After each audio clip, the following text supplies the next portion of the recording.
नमस्कार दोस्तों, स्वागत है आप सभी का हमारे YouTube चैनल ज्ञानांश में।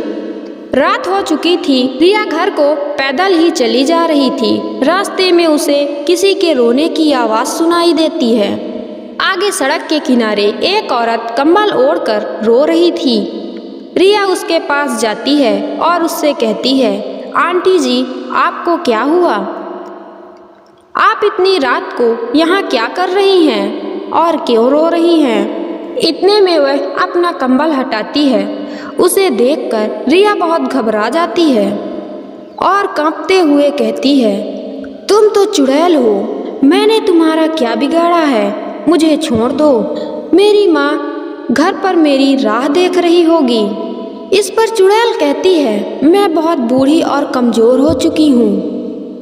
मुझे तुम्हारी आत्मा चाहिए और कुछ नहीं, उसी से मैं ताकतवर बनूंगी। इतना कहकर चुड़ैल रिया की आत्मा अपने अंदर खींच लेती है और रिया वहीं सड़क पर गिर जाती है। जब सुबह होती है तो रिया को आसपास के लोग हॉस्पिटल लेकर जाते हैं, जहां डॉक्टर उसे मृत घोषित करते हुए कहते हैं कि मुझे यह समझ नहीं आ रहा है कि इस लड़की के पूरे शरीर में एक भी खरोंच के निशान नहीं हैं। फिर भी इसकी मृत्यु कैसे हुई? फिर अगले दिन वही चुड़ैल शर्मा जी के घर के बाहर जाती है, जहां शर्मा जी सबसे छोटे बेटे के जन्मदिन का जश्न मना रहे थे। वहां धीमी आवाज में पुकारती है, कोई है क्या? मुझे खाने को कुछ मिलेगा, मुझे बहुत भूख लगी है। तभी शर्मा जी का लड़का बाहर आता और पूछता है कि माँ जी, आपको क्या चाहिए? इस पर चुड़ैल कहती है, मैंने बहुत दिनों से कुछ भी नहीं खाया है, मुझे कुछ खाने को दे दो। लड़का कहता है कि आज मेरा जन्मदिन है, आपको जितना खाना खाना है उतना मिलेगा, आप अंदर आकर खा लीजिए। चुड़ैल कहती है कि मुझे खाना नहीं चाहिए, मुझे तो कुछ और ही चाहिए। इतना कहकर चुड़ैल अपना कंबल हटाती है और उसके शरीर से आत्मा निकालकर अपने अंदर डाल लेती है और वहाँ से चली जाती है। वह वहीं गिर जाता है। तभी शर्मा जी की पत्नी वहाँ आती हैं और अपने बेटे को नीचे गिरते देखकर जोर जोर से रोने लगी। उसकी आवाज़ सुनकर सभी वहाँ आ जाते हैं और उसे लेकर अंदर जाते हैं। फिर डॉक्टर को बुलाते हैं। डॉक्टर उसे मृत घोषित कर देते हैं। उधर चुड़ैल खुलेआम सड़क पर घूमती रहती थी। अपने नए शिकार के लिए वह हर रात एक व्यक्ति को मार डालती थी, परंतु मरने वाले के मरने का कारण ना तो डॉक्टर पता लगा पा रहे थे और ना ही पुलिस। फिर एक रात राधा अपने माता पिता के साथ कार से घर लौट रही थी। तभी रास्ते में उसे एक बूढ़ी औरत दिखाई देती है।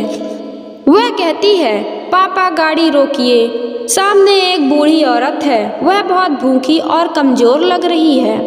तब उसके पापा कहते हैं, तुमने तो मुझे डरा ही दिया था। इस पर राधा कहती है कि चलिए पिताजी, इन माँ जी को हम घर ले चलते हैं। उसके पिता ने कहा, वाह मेरी बेटी कितनी दयालु है। हाँ बेटा, तुम इन्हें हमारे साथ घर ले चल सकती हो। तब वे सभी घर जाते हैं। घर पहुंचकर राधा की माँ चुड़ैल से कहती है, माँ जी ये लीजिए, खाना खा लीजिए। चुड़ैल इधर उधर देखती है, फिर राधा की माँ से पूछती है, राधा बिटिया दिखाई नहीं दे रही है। अब राधा की माँ कहती है, वह बहुत थक गई थी, इसीलिए घर आते ही सो गई। फिर पुनः राधा की माँ चुड़ैल से पूछती है, माँ जी इतनी गर्मी में आपने कंबल क्यों ओढ़ रखा है? इस पर चुड़ैल थोड़ा घबराते हुए कहती है कि मैं बूढ़ी हो चुकी हूँ, इसीलिए मुझे गर्मी में ठंड लगती है। इतना कहकर राधा की माँ सोने चली जाती है। आधी रात होते ही चुड़ैल चुपचाप राधा के कमरे की ओर बढ़ने लगती है। राधा के पापा को कुछ आहट होती है तो वह कहते हैं, कौन है वहाँ, कौन है? चुड़ैल राधा के पापा की आवाज़ सुनकर वापस लौट आती है और कहती है, आज नहीं तो कल मैं राधा की आत्मा को ले ही लूँगी। अगली सुबह राधा की सहेली मीना उसके घर आती है और जोर जोर से राधा को पुकारते हुए कहती है, राधा राधा चलो कॉलेज नहीं जाना है, पहले से ही देर हो गई है। इतना कहते ही उसकी टक्कर चुड़ैल से हो चली और चुड़ैल का कंबल थोड़ा खिसक जाता है। अब मीना चुड़ैल का चेहरा थोड़ा सा देख लेती है। चुड़ैल तुरंत ही अपना कंबल ऊपर कर लेती है। फिर मीना चुड़ैल से पूछती है, आप कौन हो? मैंने पहले तो आपको कभी नहीं देखा। तभी राधा वहाँ आ जाती है और कहती है, ये बूढ़ी औरत मेरे घर में मेहमान है, तुम वो सब छोड़ो, चलो कॉलेज।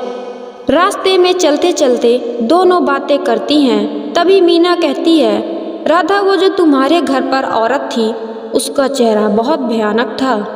तब राधा कहती है, मैंने अभी तक उसका चेहरा नहीं देखा, वो हमेशा अपना कंबल ओढ़ कर रखती हैं। फिर वे अपने कॉलेज पहुंच जाते हैं। कॉलेज में छुट्टी के बाद राधा अपने घर चली आती है, लेकिन मीना की बातें उसके दिमाग में घूम रही थी, इसीलिए वह रात को सो नहीं पा रही थी।